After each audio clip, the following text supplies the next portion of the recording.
So, I want you to imagine a scenario for a second. You are like sitting across the table from your aunt's financial advisor. Okay, setting the scene. Right. And he's wearing this sharp suit, leaning back in his chair, looking just extremely confident. And he casually boasts that he just put half of your aunt's retirement account into this prestigious five-star mutual fund. Yeah, the classic pitch. Exactly. And not just any fund. He actually slides this glossy brochure across the desk showing that this specific fund beat the S&P 500 by 3% a year for 12 years straight. So the question is like, how impressed should you be? I mean, it sounds staggering when you hear it presented like that. Right. Because 3% compounded over a decade, that is a massive amount of wealth generation. Oh, ton. If you show that kind of track record to an average person, they're practically, pulling out their checkbook on the spot. Right. And that is exactly the trick to this question. And really, it's the entire reason we are doing this today.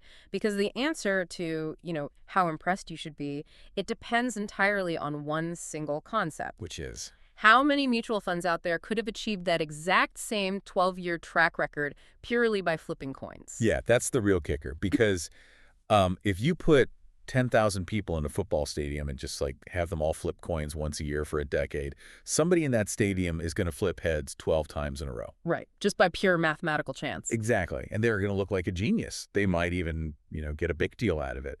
But their track record is literally just statistical noise. Okay, let's unpack this because we are looking at this really monumental 2010 paper today by two absolute titans in empirical finance, Eugene Fama and Kenneth French. Two very big names. Huge. And the paper is titled Luck versus Skill in the Cross-Section of Mutual Fund Returns. And our mission for this deep dive is to, fundamentally change how you view the people managing your retirement portfolio. And, I think it's important to point out that this isn't just a historical review of some old famous paper either. Right. We're actually bringing this into the present day because a modern research team just rebuilt the entire Fama and French analytical pipeline, completely from scratch using raw data. Oh, wow. Yeah, they put 4,165 mutual fund managers and specifically managers representing funds with over $5 million in assets, quite literally on trial. On trial. I love that. So by the end of this deep dive, you are going to understand exactly how to judge your own mutual funds. You are going to learn what I genuinely believe is the most important retirement investing concept that nobody ever bothers to teach in school. It really is. But, to put 4,165 managers on trial, we can't just look at their raw returns. We need a perfectly fair scorecard. So why are raw returns like that 3% beat from the advisor such a terrible way to measure if a manager actually has any skill? Well, raw returns tell you what happened, but they completely fail to tell you how it happened. Right. I mean, they do not separate the manager's unique brain power and the stock picking ability from the broader macroeconomic environment that was just carrying everyone along anyway. Right. Let me try an analogy here to make this concrete for you. Yeah. Let's say I am at the airport and I am walking on one of those moving walkways, the flat escalators. Oh, yeah, the people movers? Exactly. I am striding along, passing everybody, feeling like an absolute Olympic speed walker. But my actual speed is a combination of two things. It's the speed of the moving belt beneath my feet and the physical effort of my own legs walking. Right, the belt is doing half the work. Exactly. So if a mutual fund manager decides to just buy a bunch of small, risky companies during a decade when small companies naturally surge 15% a year and the fund reports a 16% return, well, they didn't add much value. They really did. They just stood on a very fast-moving walkway. A dumb, automated index fund could have given you the exact same ride. Yeah, that moving walkway is the perfect way to visualize this. Because if you are paying top dollar for a mutual fund manager, you aren't paying them to just stand on a moving belt and claim they are running fast. Nobody wants to pay a fee for that. Exactly. You want to know how fast they are walking independent of the belt. So in finance, Fama and French basically spent their entire careers figuring out how to measure the speed of that walkway. And they call these underlying forces factors. Factors. Okay, so we have to subtract the speed of the walkway to find out how fast the manager is actually walking on their own. Break down these factors for us. What exactly is the scorecard here? So in this specific analysis, Fama and French use a 4-factor model to control for the major macroeconomic waves. First, you have the market factor, which is just, how much the fund simply moves up and down with the overall stock market. Right, just the general tide. Exactly. Second is the size factor. So whether the fund leans towards small companies or large corporations, just like in your analogy. Okay, what's the third? Third is the value factor. Are they buying cheap, sort of out-of-favor companies or expensive high-growth companies? And fourth is momentum. Like, are they just blindly buying stocks that have recently been going up? Got it. So market, size, value, and momentum. Those are the four moving walkways beneath the manager's feet. Yeah, exactly. So you look at a manager's return and you statistically strip away whatever portion can be explained by those four moving walkways. And whatever tiny sliver of performance is left over, that is called alpha. Alpha, the holy grail. Right. Alpha is the true measure of skill. It's the raw value the manager created from their own unique late-night research, completely isolated from any broader market trends. And this brings us to the first massive truth of this deep dive. Let's call it our number of the deep dive, and you are going to hear this 3 times before we are done today. Oh boy, here we go. When you look at the 1984 to 2006 sample that Fama and French originally analyzed, the equal-weighted average net four-factor alpha across all U.S. equity funds was negative 1.13% per year. Yeah. And the paper gives that a t-statistic of negative 2.33. We really need to pause and look at what that actually means. Because first of all, that negative 1.13% per year, it perfectly mirrors the average expense ratio of these funds. Wait, so they literally just subtracted their management fee from your account? Yes. I mean, the math is brutally clear on this. The industry, on average, provides you with the basic factor exposures you could have gotten from, like cheap index funds. They subtract a roughly 1.1% fee for their trouble, and they generate absolutely zero additional value from their actual stock picking.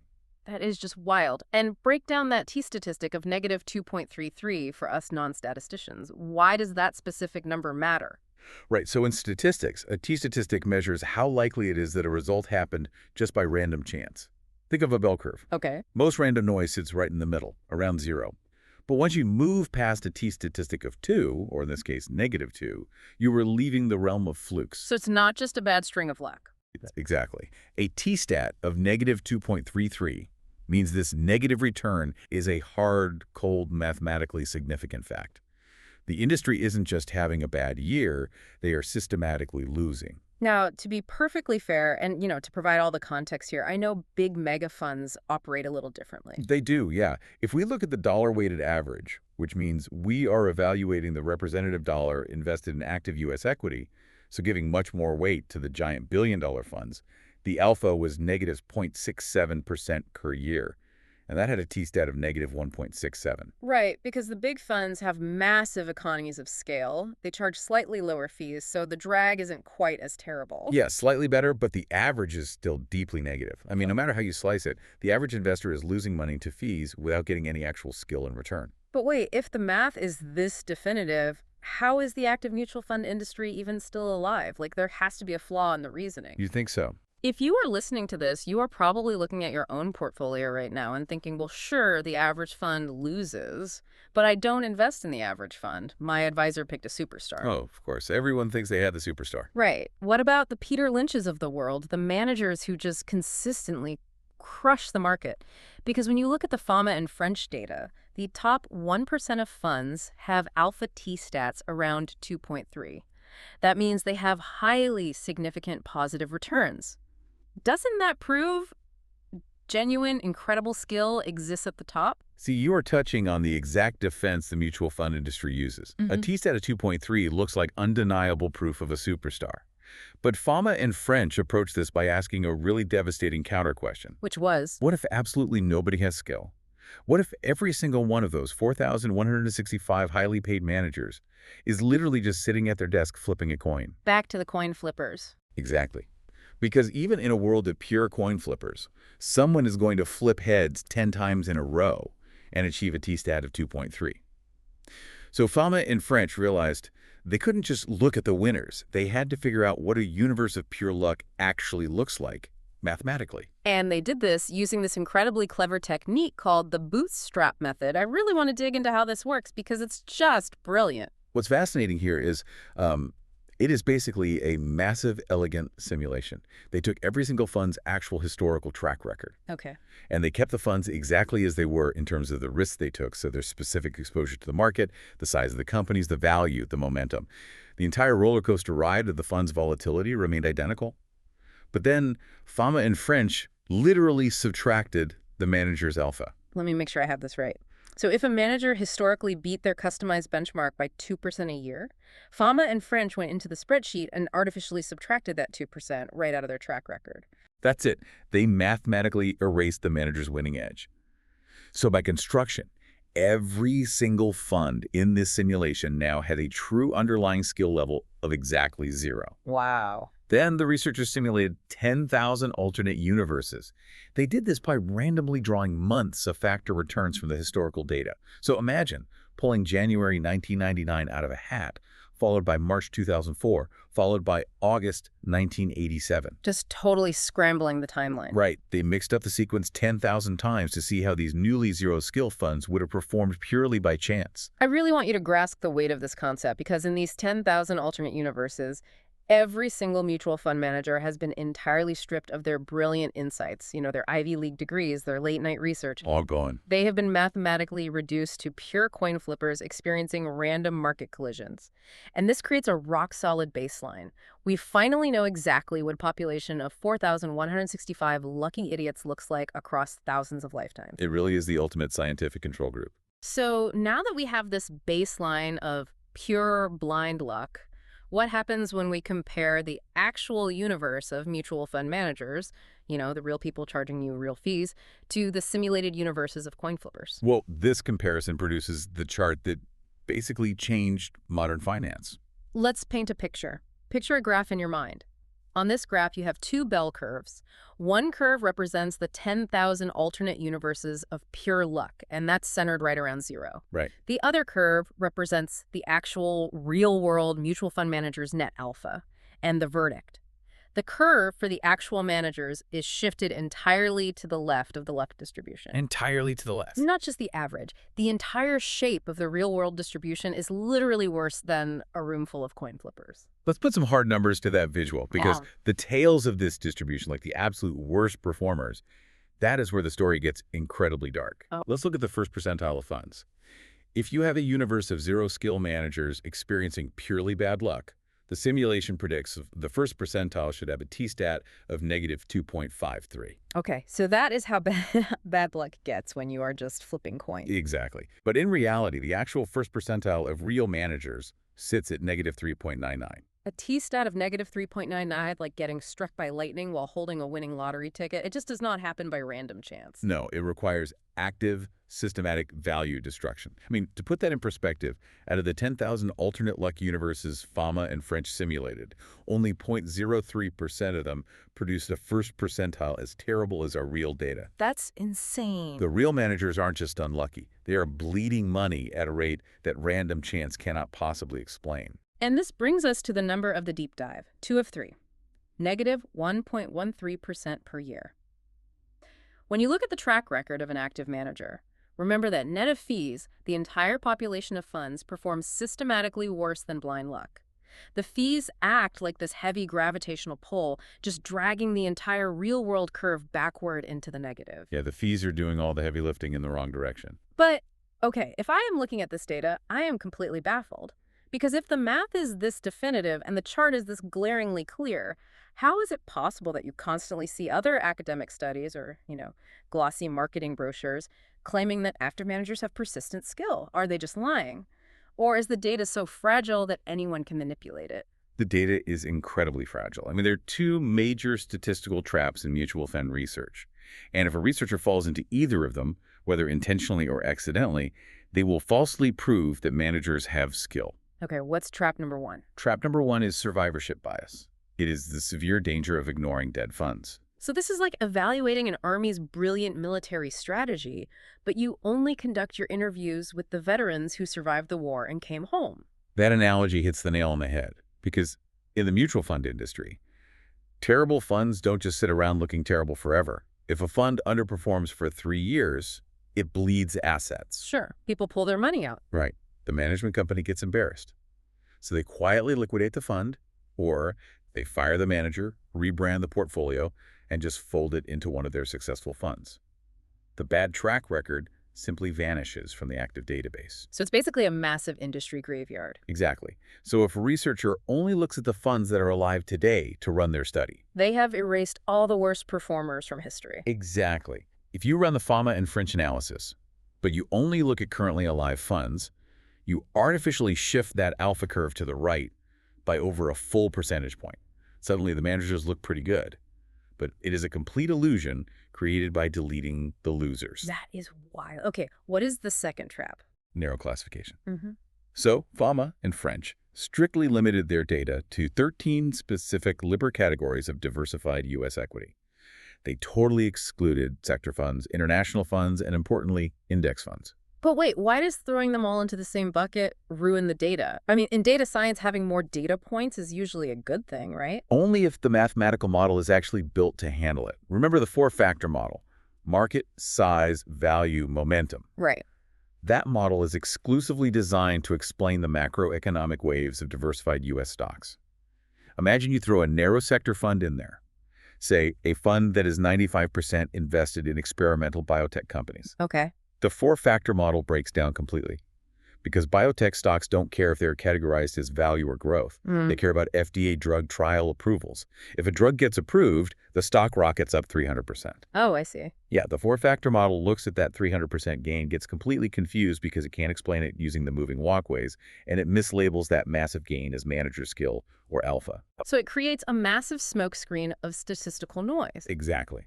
It artificially widens the bell curve and falsely shrinks the gap between the luck universe and the actual universe. So if you fail to account for the graveyard of dead funds, or you get sloppy and mix experimental biotech and emerging markets into your U.S. equity data, you accidentally hide the fact that these managers are losing to coin flippers. Precisely. But knowing how delicate these data choices are, it brings up a huge trust issue for me. Like, how do we know Fama and French didn't just massage the numbers themselves back in 2010 to fit their own theories? Well, this is the exact reason why the modern audit we are discussing today is so vital. Right. Here's where it gets really interesting. The modern research team didn't just, read the Fama and French paper and nod along. They rebuilt it from the studs. They went back to the raw financial databases, pulled the historical codes, and reran the entire 10,000 universe bootstrap simulation from scratch. So did Fama and French's work hold up under the microscope? It was a stunning success. The team audited 10 strictly defined quantities from the original paper. And across those 10 metrics, the maximum single difference between the replication team's findings and the original 2010 paper was a microscopic 0.22 percentage points. 0.22 percentage points. That's practically nothing. They basically rebuilt the exact same skyscraper and only missed a single door hinge. Yeah, the underlying factor averages matched within basis points. And a basis point is just 1/100%, meaning the differences were practically invisible to the naked eye. The fund counts perfectly aligned at every threshold, too. 4,165 funds at the $5 million mark, 1,856 funds at the $250 million mark, and 875 mega funds at the $1 billion mark. Everything matched perfectly. Think about what that actually means in today's world. We live in an era where famous academic papers across psychology, medicine, and finance routinely fail to replicate. All the time. Other scientists try to run the exact same experiment and get totally different results because the original authors, cherry-pick their data to look good. But Fama and French's work stands as an absolute diamond of replicable empirical science. They didn't cheat. The data is real. And because the data is real, the conclusion is real. So what does this all mean? If the data is pristine and the actual distribution of mutual funds is entirely worse than a simulated distribution of 10,000 coin flippers, well, the conclusion seems pretty obvious. Active management is a complete scam. They are systematically destroying value, and everyone listening should just sell everything and buy a passive index fund. Case closed, right? Well, it is not quite that simple. Yeah. Because right when you think you have the whole story figured out, the data reveals a massive plot twist. I am listening. Everything we have discussed so far is net of fees. It is the return you, the investor, actually get to keep in your pocket. But what happens if we look at the exact same funds, the exact same managers, but we evaluate their gross returns, like before they take their fee out of the pot? Okay, let's look at the gross returns. What happens to the math? Gross of fees, looking at their baseline three-factor model, which drops momentum just to measure the core market size and value waves. The alpha is 0.21% per year. 0.21%, so basically zero. It is essentially zero. Before you subtract the expense ratio, the distribution of actual managers sits almost exactly on top of the pure luck distribution. Oh, wow. Yeah. They aren't systematically worse than coin flippers. They are coin flippers. The industry as a whole produces about as much alpha as a room full of people tossing quarters. The villain of this story isn't the manager's stock-picking ability. Their stock-picking is completely neutral. The villain is the fees. They are charging you premium luxury prices for a neutral coin flip service. Man, on gross returns before fees, the picture flips completely. The industry as a whole produces about as much alpha as a room full of coin flippers. No better and no worse. Which raises the question, are there a small number of real stars hiding in the noise? And if so, how many? Fama and French came up with one of the prettiest ideas in empirical finance to answer that. A single number. 1.25%.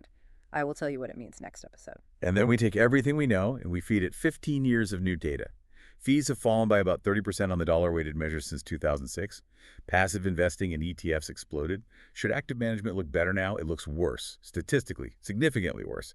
And there is one decade in the entire history that is so bad, it makes the 1984-2006 numbers look like a golden age, and it's exactly the decade you would least expect. Episode 3. We will cover all of that as we continue, but for now, I leave you with the number of the deep dive, 3 of 3, negative 1.13% per year net alpha. It always comes back to the drag of those fees. Next time you log into your 401k portal, or, you find yourself sitting across from your aunt's very confident financial advisor and you see a quote-unquote stellar active fund with a massive historical return, look closely at the expense ratio. Ask yourself, are you truly paying a premium for a rare hidden superstar, or are you just heavily subsidizing a coin flip?